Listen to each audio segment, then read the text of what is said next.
الحمد لله رب العالمين والصلاة والسلام على خاتم النبيين أما بعد فأعوذ بالله من الشيطان الرجيم بسم الله الرحمن الرحيم الصلاة والسلام عليك يا رسول الله وعلى آلك وأصحابك يا حبيب الله الصلاة والسلام عليك يا نبي الله وعلى آلك وأصحابك يا نور الله۔ درود پاک پڑھنے کے بے شمار فضائل و برکات ہیں۔ میرے آقا مدینے والے مصطفیٰ صلی اللہ تعالیٰ علیہ وسلم کا فرمان عالی شان ہے، من صلی علیہ صلاۃ واحدۃ صلی اللہ علیہ عشرۃ، جس نے مجھ پر ایک بار درود پاک پڑھا اللہ کریم اس پر اپنی 10 رحمتیں نازل۔ ومن صلی علیہ عشرا صلی اللہ علیہ مئۃ، جو مجھ پر 10 بار درود پاک پڑھے رب کریم اس پر اپنی 100 رحمتیں نازل۔ آگے فرمایا ومن صلی علیہ مئۃ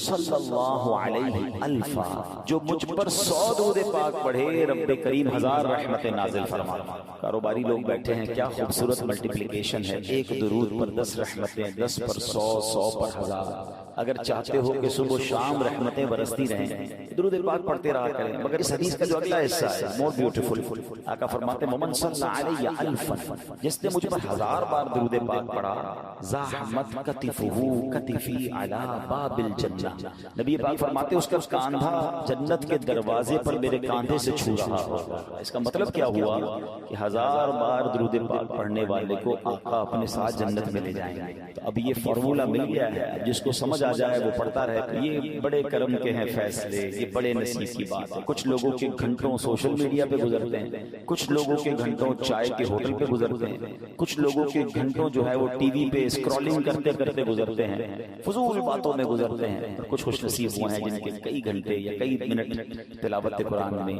ذکر الہی میں یا ماشاءاللہ درود پاک پڑھنے میں گزرتے ہیں۔ اللہ مجھے اور آپ کو خوش نصیبوں میں شامل فرمائے۔ بڑی پیاری التجا ہے، ذکر و درود ہر گھڑی ورد زبان رہے، ورد زبان رہے، میری فضول گوئی کی عادت نکال دے۔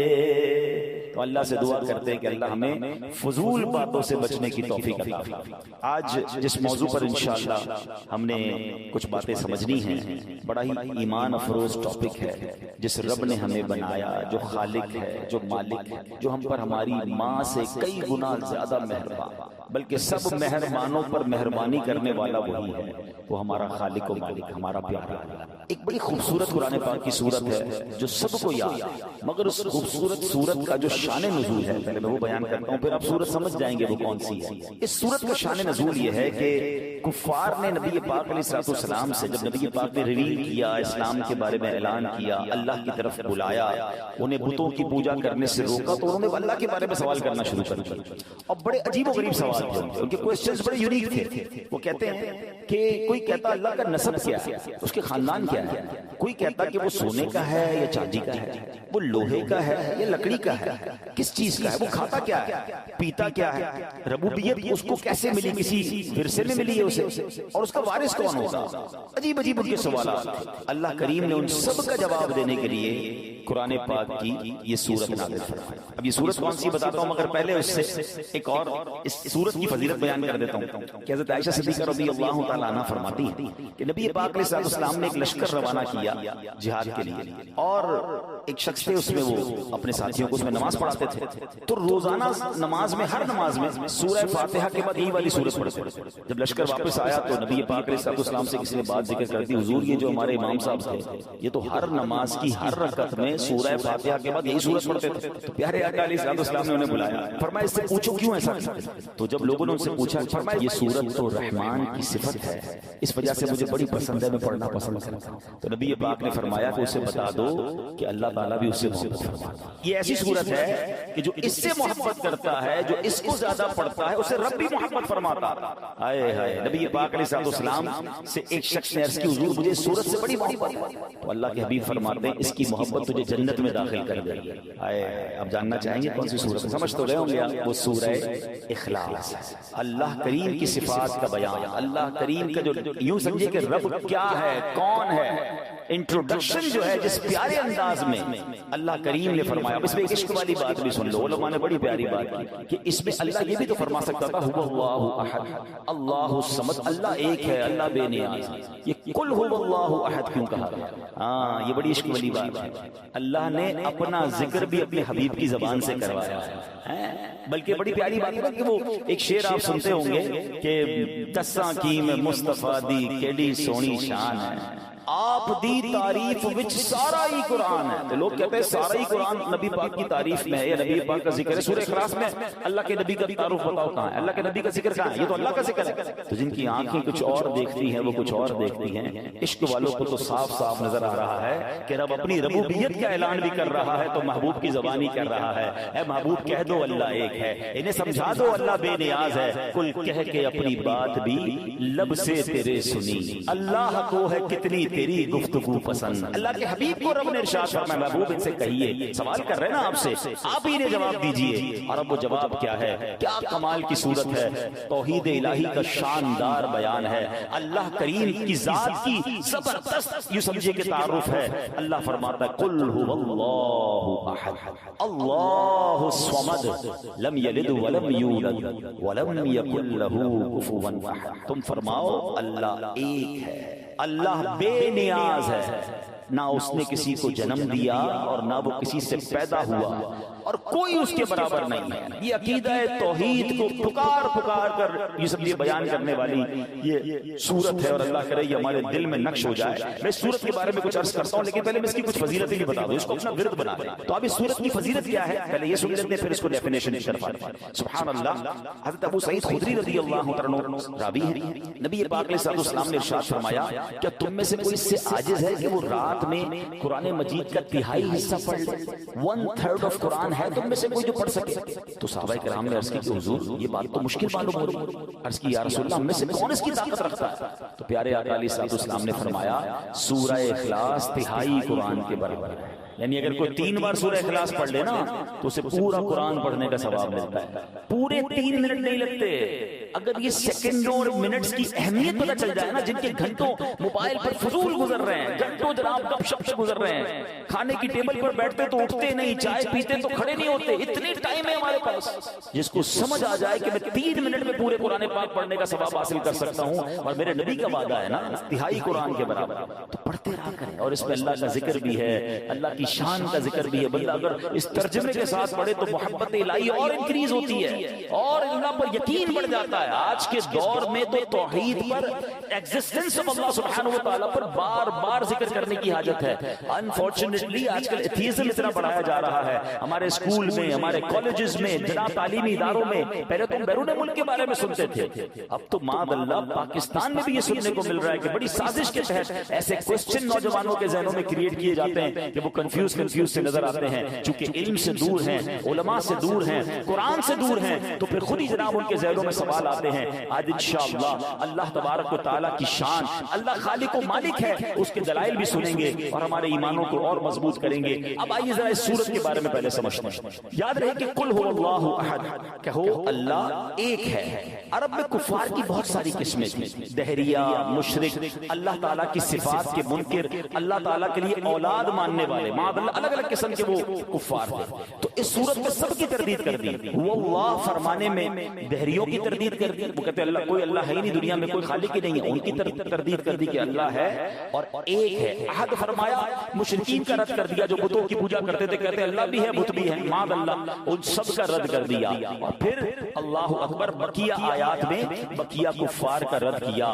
وہ اللہ ایک ہے, ربوبیت اور الوہیت میں عظمت و کمال کی صفات کے ساتھ موصوف ہے. اس کی نہ کوئی مثل ہے, نہ نظیر ہے, نہ شبیہ ہے, اس کا کوئی شریک نہیں ہے. پھر آگے فرمایا اللہ الصمد, اللہ بے نیاز ہے, کھانے پینے سے بے نیاز ہے, ہمیشہ ہے, ہمیشہ رہے گا, کسی کام میں کسی کا حاجت مند نہیں ہے. اور آگے فرمایا لم یلد ولم یولد, نہ اس نے کسی کو جنم دیا نہ وہ کسی سے پیدا ہوا. تو اب یہ ان لوگوں کا رد ہے جو معاذ اللہ کبھی حضرت عیسیٰ کو اللہ کی اولاد مانتے تھے یا فرشتوں کو اللہ کی بیٹیاں مانتے تھے. ان سب کا رد کیا, اللہ کی کوئی اولاد نہیں, اللہ کسی سے پیدا نہیں ہوا. پھر آگے فرمایا ولم یکن لہ کفوا احد, اور کوئی اس کے برابر نہیں, نہ ذات میں نہ صفات میں, کیونکہ وہ واجب ہے, خالق خالق ہے، باقی سب ممکن مخلوق اور حادث ہیں، اس کی صفات ذاتی ہیں، قدیم ہیں، غیر محدود ہیں، جبکہ مخلوق کی جو صفت ہوتی ہے وہ محدود ہوتی ہے، محدود بھی ہے، حادث بھی ہے، ختم ہو جانے والی ہے۔ تو یہ ڈفرینشیٹ بھی کر دیا گیا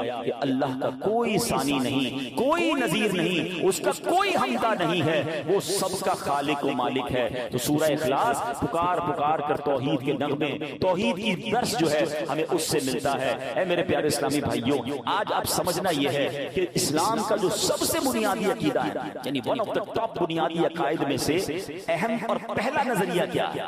وہ عقیدہ توحید ہے۔ توحید تمام عقائد کی اصل اور جڑ ہے۔ جس طرح درخت کا وجود شاخ سے نہیں ہوتا، شاخیں تو اگتی رہتی ہیں، درخت کا وجود جڑ سے ہوتا ہے۔ میرے اور آپ کے ایمان کی جو جڑ ہے نا، وہ توحید الہی ہے۔ یاد رکھیے گا، یاد رکھیے، عقیدہ توحید پر ایمان لائے بغیر کوئی مسلمان نہیں ہو سکتا۔ جو لوگ ایک سے زیادہ خدا ہونے کے قائل ہیں، اللہ پاک نے ان کے کفر کا صاف اعلان فرمایا۔ اللہ قرآن مجید میں ارشاد فرماتا ہے، لقد کفر الذین قالوا ان اللہ ثالث ثلاثہ وما من الہ الا الہ واحد۔ بے شک کافر ہیں وہ جو کہتے ہیں اللہ تین خداؤں میں کا تیسرا ہے، اور خدا تو نہیں مگر ایک خدا۔ وَإِن لَّمْ يَنْتَهُوا عَمَّا يَقُولُونَ لَيَمَسَّنَّ الَّذِينَ كَفَرُوا مِنْهُمْ عَذَابٌ أَلِيمٌ۔ اور فرمایا اگر اپنی بات سے باز نہ آئے تو جو ان میں کافر مریں گے تو ضرور ان کو دردناک عذاب پہنچے۔ یعنی کفار کے لیے، اللہ کو ایک نہ ماننے والوں کے لیے دردناک عذاب رب نے خود اعلان فرمایا۔ اب میرے پیارے اسلامی بھائیوں، توحید، اب یہ سوال ذہن میں پیدا ہو سکتا ہے، ینگسٹر بھی موجود ہیں کہ ٹھیک ہے یہ بات تو سمجھ آ گئی، ہم بچپن سے بھی پڑھ رہے ہیں کہ 5 پلر آف اسلام ہے، اس میں پہلا عقیدہ توحید ہے۔ اب what is the definition of توحید؟ میں آسان لفظوں میں آپ کو اس کو بھی ڈیفائن کر دیتا ہوں۔ توحید کا معنی ہے اللہ کریم کی ذات پاک کو اس کی ذات اور صفات میں شریک سے پاک ماننا، یعنی اللہ کی ذات میں کوئی شریک نہیں ہے اور اللہ کی صفات میں اس کا کوئی شریک نہیں ہے، یعنی جیسا اللہ ہے ویسا ہم کسی کو اللہ نہ مانیں۔ اگر کوئی اللہ پاک کے ہوتے ہوئے کسی دوسرے کو اللہ تصور کرتا ہے تو وہ ذات میں شرک کرتا ہے، یہ بھی توحید سے باہر ہو گیا، مشرک ہو گیا۔ اچھا، علم، سماع یعنی سننا، علم، بصارت اللہ پاک کی صفات ہیں، ان صفات میں کسی دوسرے کو شریک ٹھہرانے والا مشرک ہے، یعنی ذات میں شریک ٹھہرانے والا بھی مشرک، اور اللہ کو جیسا رب ہے عبادت کے لائق، ایسا عبادت کے لائق کسی کو اور کو بھی ماننے والا یہ بھی مشرک ہو جائے گا، یہ توحید الہی کا منکر اور کافر ہو جائے گا۔ سب سے پہلا عقیدہ یہ ہے کہ اللہ ایک ہی ہے۔ پہلے تو اب یہ ریپیٹ کرنا ہوگا کہ اللہ ہے اور اللہ ایک ہی ہے، وہی عبادت کے لائق ہے، نہ اس کی ذات میں کوئی شریک ہے نہ اس کی صفات میں کوئی شریک ہے۔ دس از ایکچوئل ڈیفینیشن آف توحید جو ہمیں سمجھنی ہے۔ اب اس کو تھوڑا سا مزید آگے لے کر چلتے ہیں۔ علامہ ابراہیم بن محمد باجوری رحمۃ اللہ تعالی فرماتے ہیں اللہ پاک اپنی ذات اور صفات میں تنہا واحد ہے، یعنی اس کا کوئی نظیر نہیں ہے۔ ذات کے واحد ہونے کا یہ مطلب ہے کہ وہ اجزاء سے مل کر بنے ہونے میں پاک ہے، ٹھیک ہے نا؟ اس کی باڈی جس طرح اپنی باڈی ہوتی ہے کہتے ہیں مختلف اجزاء سے مل کر بنی ہے، اللہ اس طرح اجزاء سے مل کر بننے سے پاک ہے۔ صفات سے تنہا ہونے سے مراد یہ ہے کہ جن سے صفت جیسے علم یا قدرت میں کثرت سے پاک ہے، جیسے 2 یا اس سے زیادہ قدرتیں، 2 یا اس سے زیادہ علم، اس طرح افعال میں یکتا ہونے کا معنی یہ ہے کہ اللہ پاک کے افعال میں نہ تو کوئی دوسرا شریک ہے اور نہ ہی اس کا کوئی مددگار۔ اب یہاں بڑا اہم کوسچن، جب بھی توحید پر بات ہوتی ہے نا تو کچھ کنفیوژن پھیلا دی جاتی ہے۔ اب سوال پیدا ہو سکتا ہے کہ علم اللہ پاک کی صفت ہے، اگر کسی دوسرے کے لیے علم ثابت کریں تو کیا یہ شرک ہے؟ سمیع، سننے والا، یہ اللہ پاک کی صفت ہے، اگر کسی دوسرے کو بھی سننے والا کہیں تو کیا یہ شرک ہے؟ اب یہ بڑا حیات، ہمارا زندہ ہونا، اللہ تو حی قیوم ہمیشہ رہنے والا ہے، ہم بندوں کو بھی کہتے ہیں یہ بھی زندہ ہے، تو کیا یہ بھی شرک ہو جائے گا؟ یہ جب آپ عقیدہ توحید کی یہ باریک لائن سمجھ جائیں گے نا تو آئندہ شرک اور توحید میں فرق کرنے کا آپ کا مسئلہ ہمیشہ کے لیے سالو ہو جائے گا۔ ذرا غور سے سمجھیے، اس کا جواب سنیے گا۔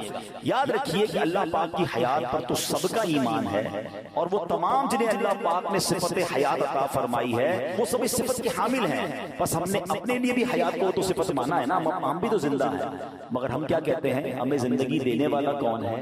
ہماری زندگی ٹیمپریری ہے. ہماری زندگی دینے والا کون ہے؟ اللہ تعالیٰ ہے. اللہ بھی حی ہے، اس وقت میں بھی زندہ ہوں، آپ بھی زندہ ہیں، مگر ہمیں زندگی دینے والا رب ہے، اور رب کو زندگی دینے والا کوئی نہیں ہے. وہ ساری کائنات میں زندگی بانٹنے والا ہے، مگر میری زندگی محدود، میری حیات محدود، میں نہیں تھا، معدوم تھا، اور اس دنیا میں آیا ہوں. دنیا میں پہلے ہم نہیں تھے. We are not existing. ہم ایگزسٹ نہیں کر رہے تھے. ہم نہ ہونے سے ہونا ہوئے، اور تھوڑے عرصے بعد پھر نہ ہونا ہو جائیں گے. معدوم سے حاضر ہوئے، ظاہر ہوئے، پھر معدوم ہو جائیں گے.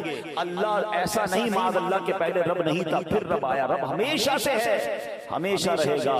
جس دن یہ ڈفرینشیٹ آپ نے کر لیا تو پھر تو یہ شرک نہ ہوا. اگر کوئی یہ مانے جیسا اللہ حی ہے، جیسا اللہ قیوم ہے، جیسا اللہ کی حیات ہے، ایسا اس بندے کی حیات ہے، پھر تو یہ صاف شرک ہو جائے گا. اور دنیا میں کوئی کسی کے لیے ایسا نہیں مانتا. بالکل اسی طرح اللہ سمیع ہے، سننے والا ہے. میں بھی سن رہا ہوں، آپ بھی سن رہے ہیں. کسی کے ذہن میں خیال نہیں آتا کہ یار یہ شرک ہو رہا ہے. اس لیے شرک نہیں ہو رہا کہ اللہ کا سننا، سبحان اللہ، اس کی شان اور ہے. اللہ نے ہمیں یہ سعادت دی ہے کہ ہمارے کان سنتے ہیں، مگر ہم نے اللہ سے لیا ہے، اللہ نے کسی سے نہیں لیا ہے. ہمارے علم جو ہے، کئی لوگ علماء ہوتے ہیں، دنیا کے علوم بھی سیکھتے ہیں. اللہ بھی علیم ہے. نام سنا ہے نا رب کا علیم، علیم الخبیر. اللہ خبردار بھی ہے، غیبوں پر بھی خبردار ہے، اور اللہ علیم ہے. تو اللہ علیم علم والا ہے. آج لوگ کہتے ہیں یہ بھی بڑے عالم صاحب ہیں، تو کیا شرک ہو جائے گا؟ نہیں جناب، ان کا علم محدود ہے، رب تو علم دینے والا ہے. جب اس بات کو آپ سمجھ جائیں گے تو کبھی شرک کی ڈیفینیشن میں کنفیوژن نہیں ہوگی کہ اگر بندہ کسی اللہ والے کے لیے، کسی بڑی ہستی کے لیے کوئی علم، کوئی طاقت یا کوئی بھی اس کے جناب عمل مانتا ہے تو ہمیشہ ذہن میں یہی ہوتا ہے کہ یہ محتاج ہیں، اللہ نے انہیں دیا ہے اور اللہ کی عطا سے انہیں ملا ہے. تو شرک تو ختم ہو گیا نا. شرک یہ ہوتا ہے کہ جب یہ بندہ کہہ دے کہ فلاں نبی، فلاں صحابی، فلاں ولی جو ہے یہ اللہ کی طرح ہے، انہوں نے اللہ سے لے کر نہیں، خود اپنی طرف سے دیا یا اپنی طرف سے دنیا کو نوازتے ہیں، جناب یہ شرک ہو جائے گا. تو جب یہ ڈیفینیشن میرے اور آپ کے ذہن میں کبھی بھی نہیں آتی، ہم کبھی کبھی کہتے ہیں ڈاکٹر بڑا اچھا ڈاکٹر ہے یار، اس کے پاس جاؤ، بڑی شفا ہے اس کے ہاتھ میں، تو جناب یہ تو پھر شرک ہو جانا چاہیے. شفا دینے والی ذات تو رب کی ذات ہے، مگر وہاں کسی کے ذہن میں بھی یہ بات نہیں آتی. سمجھ آ جاتی ہے کہ شفا تو رب نے دینی ہے، اللہ نے اسے وسیلہ بنایا ہے. تو اصل ظاہر خالق حقیقی رب ہے، فاعل حقیقی رب ہے، وہی سب کو دینے والا ہے. ہاں آج دنیا میں جس طرح میں اور آپ ایک دوسرے کے بارے میں بات کرتے ہیں، یار یہ بڑی مدد کرتا ہے، یہ بڑا اچھا انسان ہے، احسان کرتا ہے، تو مجھے بتاؤ مددگار تو رب ہے، اللہ دینے والا ہے. آپ کیسے کسی بندے کے بارے میں کہہ سکتے ہیں یہ مدد کر رہا ہے؟ تو جناب آپ کہیں گے یار یہ تو بندے کی مدد ہے، اس کو بھی تو رب نے دیا ہے، یہ اللہ کا محتاج ہے، اللہ نے اسے دیا تو یہ میری مدد کرتا ہے، اللہ نے طاقت دی ہے اس کے یہ سپورٹ کر رہا ہے. تو یہی تو بات شرک اور توحید میں سمجھنے والی ہے. کچھ لوگوں نے جناب شرک کی تسبیح پکڑ لی ہے، ہر کام کے اندر شرک شرک کہا کرتے ہیں. شرک یہ نہیں ہے، ذات میں کوئی کسی کو شامل کر لے یقیناً مشرک ہے. اللہ کے سوا کسی اور کو عبادت کے لائق سمجھے وہ مشرک ہے. اور اللہ کی صفات میں کسی کو شامل کر لے کہ جیسا رب ہے، خالق ہے، جیسا مالک ہے، جیسا اس کا سب کچھ ہے، ایسا ہی کسی کو مانے گا تو یقیناً وہ مشرک ہو جائے گا. مگر الحمدللہ مسلمانوں کا یہ عقیدہ نہیں ہوا کرتا. اللہ والوں کے لیے بھی جب بھی وہ ان کی طرف کسی ان کے کمال کی طرف یا ان کے کسی اعلیٰ وصف کی طرف توجہ کرتے ہیں تو ذہن میں یہی ہوتا ہے یہ اللہ کے نیک بندے ہیں، عبادت کر کے بڑا مرتبہ پا لیا ہے، اللہ نے انہیں اپنے کمال سے، اللہ نے اپنی قدرت سے انہیں کچھ عطائیں فرمائی ہیں، تو یہ جناب ہم لوگوں سے آگے ہیں. مگر رب کے یہ بھی محتاج ہیں، اللہ کی عطا کے بغیر کوئی کسی کی کوئی مدد نہیں کر سکتا. تو امید ہے کہ یہ بات ہمیں کلیئر ہو جائے گی. اب ہم آتے ہیں کہ اللہ موجود ہے. آج کے دور میں اس ٹاپک کو بہت ڈسکس کرنا ضروری ہے. بدقسمتی ہے کہ مسلمان کہلانے والوں کے ذہنوں میں بھی اب وسوسے کریٹ کیے جا رہے ہیں. تو کچھ بڑی خوبصورت باتیں انشاءاللہ ہم سنیں گے جو انشاءاللہ مزید عقیدہ توحید پر ہماری رہنمائی بھی کریں گی. بیسک آف ایمان کی بات ہو رہی ہے، اور انفارچونیٹلی آج کل نوجوانوں میں ایسی ایسی محفلوں میں بیٹھ رہے ہیں کہ وہاں اللہ کے ایگزسٹنس پر کلام ہو رہا ہے کہ یار یہ کائنات ایسے ہی بن گئی ہے، بگ بینگ تھیوری ہے، اور عجیب عجیب سائنسی تھیوریاں پیش کرتے ہیں. سوشل میڈیا کا زمانہ ہے، لوگ ویڈیو دیکھ کے کنفیوز ہو جاتے ہیں. تو پہلے سب سے مضبوط میرا اور آپ کا یہ عقیدہ ہونا چاہیے. اب آئیے سبحان اللہ، اب خدائے بزرگوں برتر کے ہونے کی دلیل کیا ہے؟ اب کچھ دلیلیں سنیے گا. یاد رکھیے کہ اللہ عز و جل کا موجود ہونا آفتاب سے زیادہ روشن ہے. اس کی ذات کا یقین ہر شخص کی فطرت میں داخل ہے، خصوصاً مصیبتوں، بیماریوں، آفتوں میں.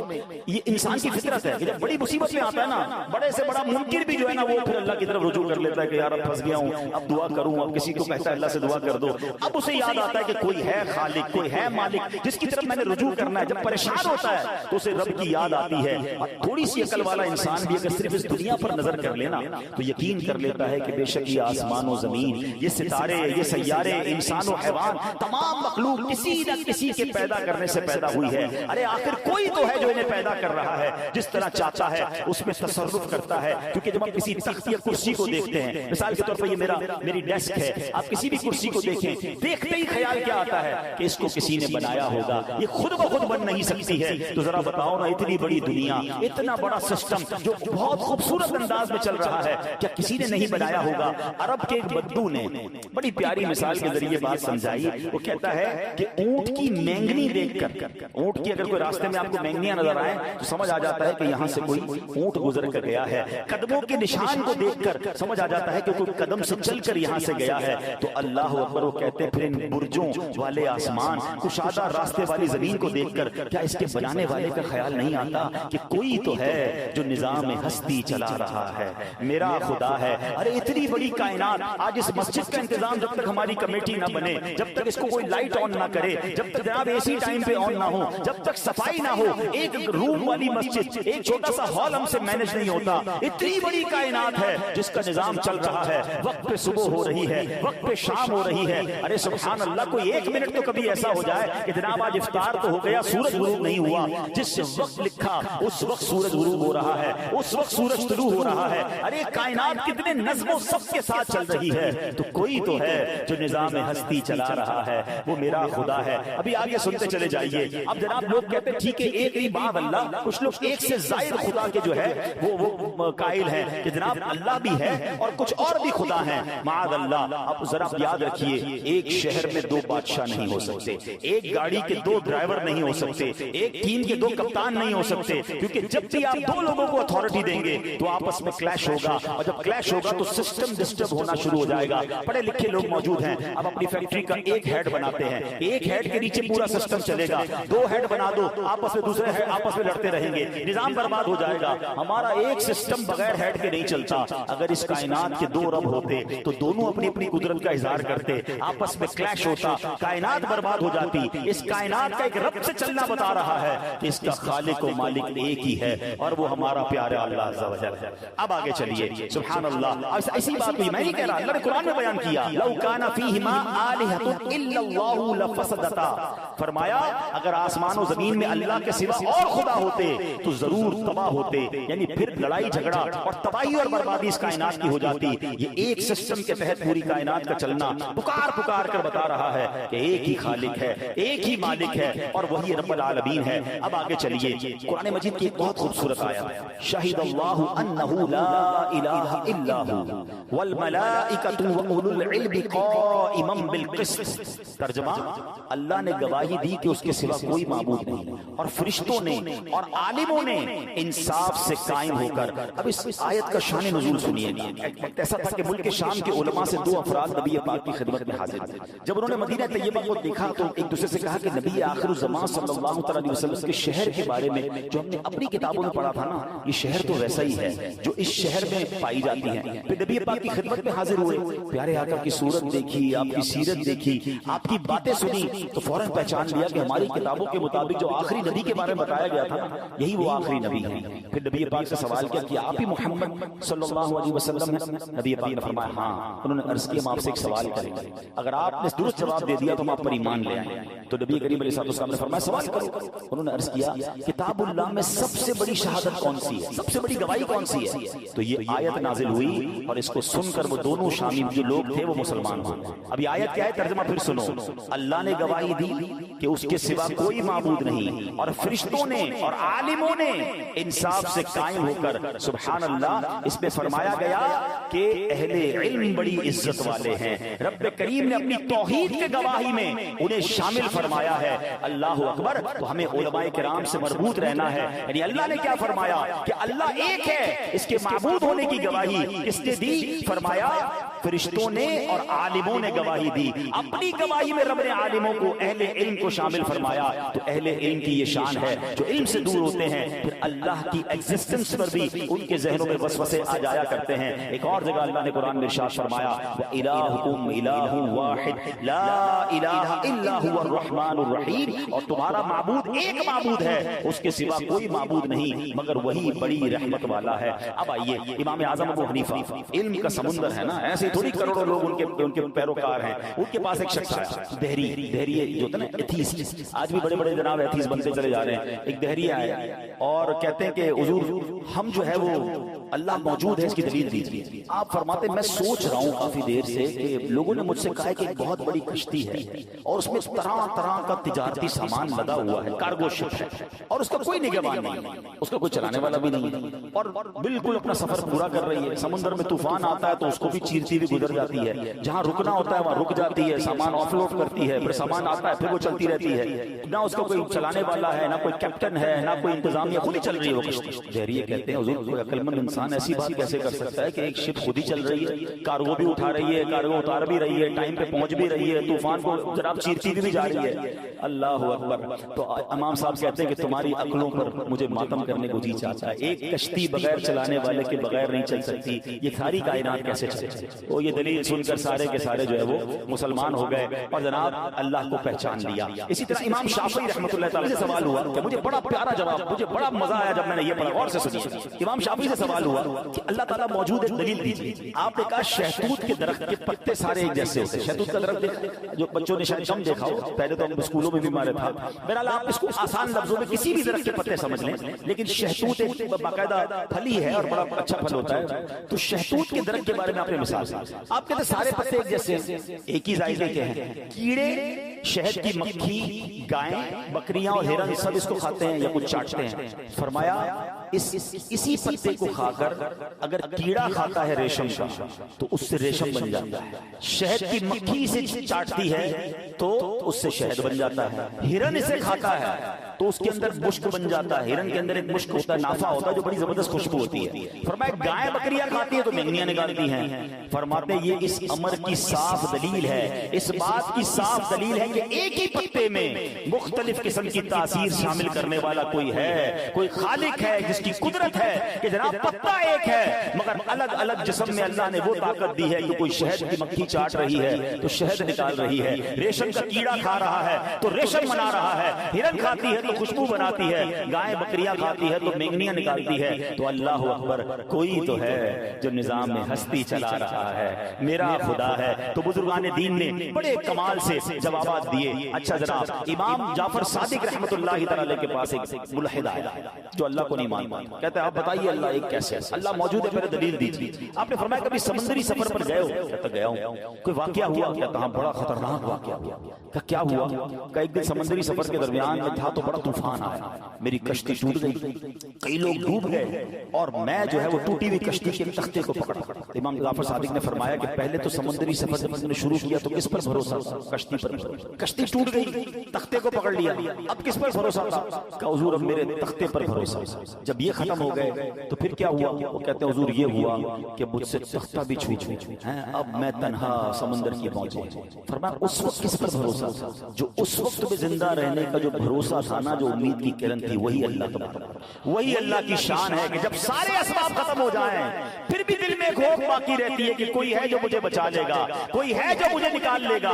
فرمایا وہی جو تمہیں تختہ بھی ختم ہونے پر امید دلا رہا تھا وہی رب عز و جل کی قدرت ہے. مان لو کہ اللہ نے تمہیں بچایا ہے. وہ ملحد کہتا ہے جناب آپ نے بالکل صحیح بات کی، کشتی پہ گیا تو کشتی بڑی مضبوط تھی، میرا بھروسہ کشتی پر تھا، مجھے پتا تھا چلانے والے بھی مضبوط ہیں اور ان کو سوئمنگ بھی بڑی اچھی آتی ہے، مگر طوفان آیا تو کشتی ٹوٹ گئی، میرے سامنے بڑے بڑے سوئمر ڈوب گئے. اب میں نے تختہ پکڑ لیا، میں نے کہا یہ تختہ مجھے بچا لے گا. کچھ عرصے بعد تختہ بھی ہاتھ سے گیا. اب میں تھا اور سمندر کی موجیں تھی، مگر دل میں پھر بھی ایک امید کی کرن تھی کہ میں بچ سکتا ہوں. فرمایا وہی تو تھا، وہی تو رب ہے جس نے تجھے اس تکلیف میں بھی تنہا نہ چھوڑا اور تیرے دل میں امید جگائے رکھی. تو اللہ ایک ہے، اللہ موجود ہے. سبحان اللہ. چلے میں آج کی دنیا کی بات کر لیتا ہوں. 8 ارب 8 بلین، جائیے ذرا ورلڈ میٹر کے اوپر. اس وقت دنیا کی آبادی 8 ارب کو ٹچ کر رہی ہے.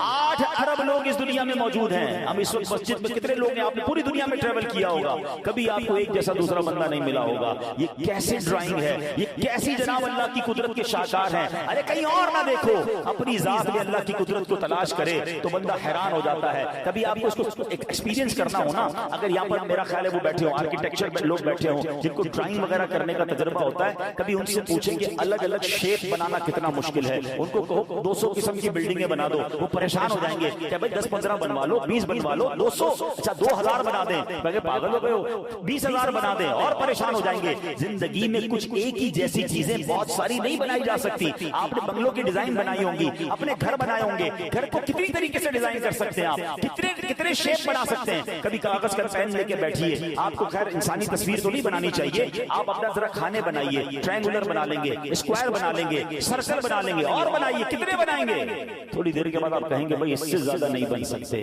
اللہ اکبر, روز دنیا میں ہزاروں لوگ پیدا ہو رہے ہیں, روزانہ نئی شکل کے ہیں. اچھا صرف شکل الگ نہیں ہے, ہاں ہماری آواز بھی الگ ہے. دیکھا ہے دوسری آواز والا, ہم آواز سے فون پہ پہچان لیتے ہیں. السلام علیکم کہتے ہیں, ہاں بھائی کیسے, حبیب بھائی, سلمان بھائی, صادق بھائی, فوراً کلک کیوں ہوتا ہے. آواز بھی 8 ارب لوگوں کی الگ ہے. ابھی رکو, ابھی آگے چلتے ہیں, ابھی آگے صرف آواز الگ نہیں ہے, ہمارے فنگر پرنٹس الگ ہیں. ابھی دیکھا اب تو ایئرپورٹ کے اندر اب چیکنگ کی فنگر پرنٹ کیوں لگی ہے, یعنی اتنی ایک انگوٹھا ہے. مجھے بتاؤ تو صحیح, 8 ارب لوگ, اچھا یہ 8 ارب تو میں کہہ رہا ہوں نا, اربوں چلے گئے اور اربوں آئیں گے.